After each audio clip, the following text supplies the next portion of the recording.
አፍሪካን አንድ ለማድረግ የሞከረ ህዝብ ለራሱ አንድ መሆን አቅቶት ስቃይ ውስጥ ነው ያለው በአሁኑ ሰዓት ሰውዳ እየበላን አገር ለማስቀጠል አይቻልም በመጨረሻም የሰላሌ ህዝብ ግልብጥ ብሎ በዚያም የቀድሞ መሪ ጠቅላይ ሚኒስትር መለስ ዜናውን በማስታወስ ያዜሙ ዜማ በአሁኑ ሰዓት መነጋገሪያ ሆኗል። በሌላ ዜና ሀገራችን ተወዳጁ ድምጽ ቴዲ አፍሮ በተደረገለት ኢንተርቪው ላይ ያደረገውን አስገራሚ ንግግርም አስደምጣችኋለሁ። በአስቸኳይ የድረሱልን ጥሪ ከአሰቦት ገዳም ይህ ቪዲዮ ለሚመለከታቸው አካላት ደርሶ ውጤት እንዲያመጣ ባካችሁ ሼር ኮፒ በማድረግ ተባበሩ። በትላንትናው ዕለት ማለትም አርብ ጠዋት ላይ በገዳሙ አካባቢ የሚኖር አንድ ሰው ከነልጁ በታጣቂዎች በጥይት ተመቶ አባት ሲሞት ልጅ ባሁኑ ሰዓት ሆስፒታል ውስጥ ነው የሚገኘው። የዝቋላው የአባቶች ሞት ሳይበቃን ዛሬ ደግሞ አሰቦት ገዳም ላይ አባቶቻችን ተከበው ይገኛሉ። ኦርቶዶክሳውያን ባለማተቦች ይሄን ቪዲዮ ኮፒ ሊንክ ሼር ሪፖስት ማድረግ ምናልባት የነዚህን አባቶች ነፍስ ሊያድንልን ይችላልና አብስታችሁ ኮፒ ሊንክ ሼር ሪፖስት እያደረጋችሁ ለዓለም ታደርሱ ስል በሉል እግዚአብሔር ስም ጠይቃለሁ። ለሀገር ሰላም ለህዝብ አንድነት መላው የእድሜ ዘመናቸውን በጸሎት ፈጣሪን በማመስገን የሚተጉ ገዳማውያን አባቶቻችንን የሚያሳድዱ በእጅጉ ተበራክተዋል።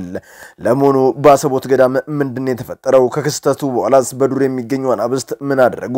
በጋራ እንቃኘዋለን። ወሃቢያ በመባል ይታወቃሉ። ራሳቸውን ከኛ በላይ ሙስሊም የለም ብለው የሚያስቡ እጅግ ሲበዛ ክፎች፣ በተለይ ደግሞ ለሰው ልጅ ነፍስ ቅንጣት ታክል ማይራሩ ማይሳሱ ከኛ እምነት ውጭ ያሉ በህይወት መኖር የለባቸውም ብለው የሚያምኑ ምንም እስልምናን ባይወክሉም በእስልምና ስም የሚንቀሳቀሱ እጅግ ሲበዛ አረመኔና አሁን ሰዓት በወሃቢ አክራሮች እየታደነ ያለ ነፍስ ከቀናቶች በፊት የጀግና ወጣት በእስልምና ስም የሚንቀሳቀሱ ወሃቢዮችን ሴራ ማጋለጡን ተከትሎ እጅግ በጣም ከፍተኛ ቁጣ ተቀስቅሷል። ትላንት ሊቢያ ላይ ወንድሞቻችንን የቀሉ ልጆች ዛሬ ክርስቲያን ወንድሞቻችንን እያሳደዱና በዙሪያም መረጃዎችን እንለውጣለን። ሰላም በመላው ዓለም ላይ የምትገኙ ቤተሰቦቼ እንዴት ናችሁልኝ? እኔ ደህና ነኝ። ቸሩ መድኃኔዓለም የተመሰገነው በዘረቁታችን እጅግ በጣም አዝናኝና ቁም ነገር አዘል ቪዲዮዎችን ይዤላችሁ መጥቻለሁ። ከናንተ የሚጠብቀው እንደተለመደው ቪዲዮን ላይክ እና ሼር ማድረጋችሁን አትርሱ። ዳዩ ወደ ዕለቱ ቪዲዮ።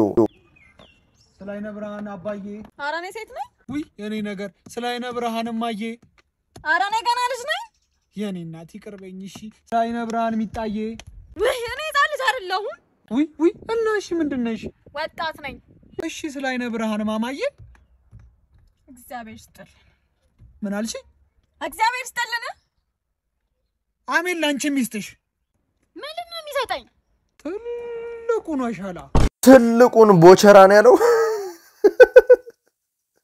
ወደ ቁም ነገሩ ስናልፍ ትላንት ችግርን ማጣትን መገፋትን ያላየን ይመስል ዛሬ ላይ ትንሽ ፍራንክ እጃችን ላይ ገብታ ህይወት እየተሻሻለች ስትመጣ ኢኮኖሚካሊ ከኛ ነስላሉ ሰዎች የምናሳየው የንቀት ሪአክሽን ልብ ያደማል። ወንድሜ እህቴ ነቃ ደንገጥ በሉ። ዋጋችሁ ብል በማይበላው ነቀዝ በማያበላሸው ትልቅ ስፍራ እንዲቀመጥ ከፈለጋችሁ ፈጣሪ ከሰጣችሁ ነገር ላይ ሌሎች መስጠትን ተማሩ። ያኔ ትደሰታላችሁ።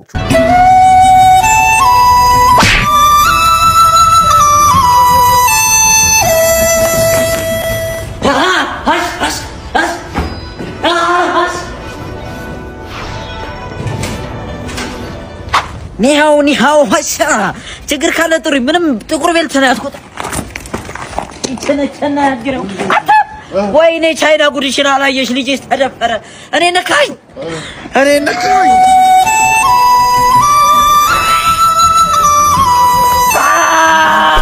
አራራ ኢትዮጵያ ውስጥ ማጣይ ጅን በስቷል እንዴት አርጎ ቢያጠናገረኝ ነው ወይ አርፍ ቅቤን ገዝቼ ወደ ቤት ለመመለስስ ወይኔ ሲሉኝ እኮ ነው እና ምን አገባኝ አርፌ ኑሬን አልኖር የኛ ጀኪ ለኛ ፋቂታ ወይዘሮ ባቡር ነይ ቡናው ፈርቷል መጣውኝማ አሁን ቦታውን አገኘ ነይ ቡና ጠጪ ከአቅማችን በላይ ለምንንጠራራ ሰዎች ትልቅ መልእክት ነው። እዚህ ምድር ላይ ሁለት አይነት ሰዎች አሉ። የመጀመሪያዎቹ በከፍተኛ ታታሪነት ጊዜ ወስደው ራሳቸውን በመገንባት ብዙ ቻሌንጆችን በማለፍ ለትልቅ ደረጃ የሚበቁ ሲሆን ሁለተኞቹ ደግሞ ጥቂት እንዳወቁ ከነሱ በላይ ሰው ከነሱ በላይ አዋቂ በምድር ላይ ያለ የማይመስላቸው ናቸው። በሁለቱ መካከል ትልቅ ልዩነት አለ። የመጀመሪያዎቹ በብዙ ወጀብ በብዙ ፈተና ቢከበቡም እንዴት ማለፍ እንዳለባቸው ጠንቅቀው ያውቃሉ። ሁለተኞቹ ግን ፈተና ሲመጣባቸው መሸሽን ተሰብሮ ቁጭ ማለትን ብቸኛ ምርጫቸው ያደርጋሉ። ስራቸው በሙሉ ለታይታ እንጂ ከውቀት ነፃ ነው።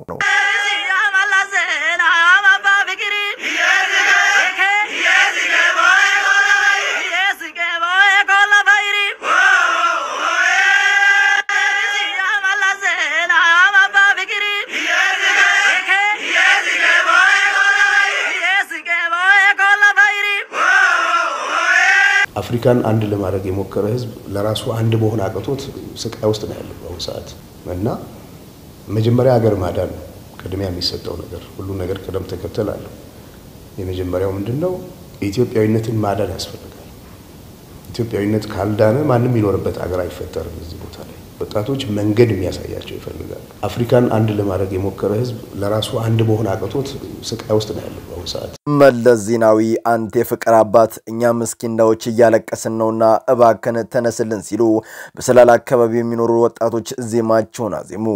እንደሚታወቀው ካሁን ቀደም ማለትም በአቶ መለስ ዜናዊ አመራር ጊዜ ሰላሌ ፍጹም ሰላማዊ ስፍራ እንደነበረች የሚታወቅ ሲሆን አሁን በዘመናችን ግን ጠቅላይ ሚኒስትር አብይ አህመድ በስመርቅ ባስገባቸው የኦነግ ታጣቂዎች ክልሉ በቁጥጥር ስር ውሎ ህዝብ ዘወትር ጧት ማታ የሚሰቃይባት ሽማግሌዎች የሃይማኖት አባቶች እናቶች የማይከበሩባት የስርዓት አልበኞች መቀለጃ ከሆነች እነሆ አመታትን አስቆጥራለች።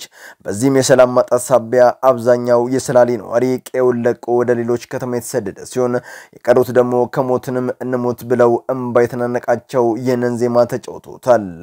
በሌላ በኩልም ተወዳጁ ድምጻዊ ቴዲ አፍሮ በተደረገለት ኢንተርቪው ላይ ከሁሉ ማስቀደም ኢትዮጵያዊነትን ሀገርን ማዳን ይቀድማል፣ ልማት ገለመል የሚባሉ ነገሮች ደግሞ ቀጣይ ይከተላሉ። አሁን የምንገነባው ከተማ ህዝብ የማይኖርበት ከተማ ከሆነች ልፋታችን በዜሮ ነው የሚባዛው። ወጣቶች መንገድ የሚያሳያቸው ይፈልጋሉ። አፍሪካን አንድ ለማድረግ የታገለ ይህ ህዝብ ዛሬ በዘር በጎሳ ተከፋፍሎ መመልከት በእጅጉ ልብ ይሰብራል። እናም ባለስልጣናት የታሪክ ተወቃሽ እንዳትሆኑ እዚህ ላይ ስሩበት ሲል ንግግሩን ቋጭቷል። በአስቸኳይ የድረሱልን ጥሪ ከአሰቦት ገዳም የዝቋላው የአባቶች ሞት ሳይበቃን ዛሬ ደግሞ አሰቦት ገዳም ላይ አባቶቻችን ተከበው ይገኛሉ። ጌት እፈኝ ጥራጥሬን ቆርጥመው ድንጋይንም ተንተርሰው የአራዊት ድምጽ ሳይበግራቸው ዘወትር ጧትና ማታ የፈጠራቸውን አምላክ እግዚአብሔርን የሚያመሰግኑ አባቶች በግፊዮታቸው መቀጠፍ ከተጀመረ እነሆ ሰነባብቷል። ለዚህም አንዱ ማሳያ የዝቋላ አባቶች አሰቃቂ ልፈት፣ የሻሸመኔ ወጣቶች እልቂት፣ የአርሲ ዶዶላ ካህናት ልፈት ለዚህ አንዱ ማሳያዎች ናቸው። ታዲያ ከአንድ ቀን በፊት የአሰቦት ገዳም በታጣቂዎች ተከባ እየተጨነቀች ትገኛለች። በእንዲህ እንዳለ ታዲያ በትላንትናው ዕለት አመሻሽ ላይ በአሰቦት የሚገኙ አናብስት በሚያሰሙት አስፈሪ ድምጽ የተነሳ ታጣቂዎቹ በስጋት አካባቢውን ለቀው እንደወጡ ቢገለጽም ዳግም ተመልሰው ከበባውን አድርጓል።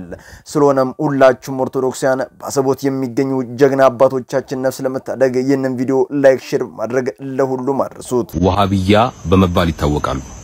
ራሳቸውን ከኛ በላይ ሙስሊም የለም ብለው የሚያስቡ እጅግ ሲበዛ ክፎች በተለይ ደግሞ ለሰው ልጅ ነፍስ ቅንጣት ታክል ማይራሩ ማይሳሱ ከኛ እምነት ውጭ ያሉ በህይወት መኖር የለባቸውም ብለው የሚያምኑ ምንም እስልምናን ባይወክሉም በእስልምና ስም የሚንቀሳቀሱ ያለ ትግል ነስር የለም። ያለ ጂሃድ ያለ ትግል የኢስላም ዳር ድንበር ሊከበር አይችልም። ያለ ጂሃድ ያለ ትግል ሙስሊሞች በነጻነት የትም ቦታ ሆነው ጌታ አላህን ማምለክ አይችሉም። የግድ ነጻነታቸው እንዲከበር የኢስላም ባንዲራ ከፍ ብሎ እንዲውለበለብ ምድር በአላህ ሸሪዓ እንድትተዳደር ጂሃድ ግድ ነው።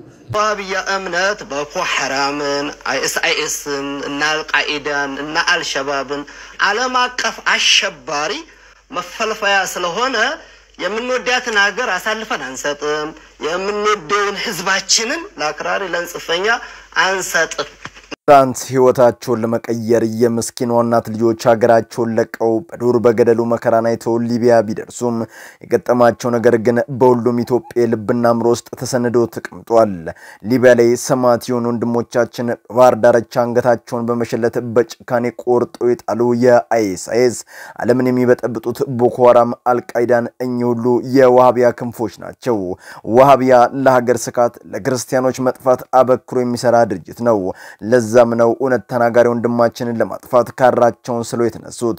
ትላንት ወንድሞቻችንን ለማጥፋት የከጀሉ ግን ደግሞ ያልቻሉ ልጆች ዛሬም በዚህ ወንድማችን ላይ የምታደርጉ ሴራ ፈጽሞ ይሳካላችሁም። ወሃቢዎች እስከ ክፋታችሁ ከዚች ቅድስት ምድር ትጠፋላችሁ የመጨረሻው መልእክቴ ነው። በመላው ዓለም ላይ የምትገኙ ውድ ቤተሰቦቼ ለዛሬ እናንተን ያስተምራሉ ይጥቅማሉ መረጃ ምናሉ ያሰብኳቸውን ቪዲዮዎች በዚህ መልኩ አቀርብኩላችሁ። በቀጣይ ሌሎች አስተማሪ ቪዲዮዎች እንገናኛለን። ለዚህ ቻናል አዲስ ከሆናችሁ ምን ይጠብቃችሁ ነው? መለስ ያላችሁ ሰብስክራይብ ላይክ ሼር ማድረጋችሁን አትርሱ። ባላችሁበት ቦታ ሁሉ ክፉ ሳይነካችሁ በሰላም በቸር በጤና ቆዩልኝ። ይመቻችሁ።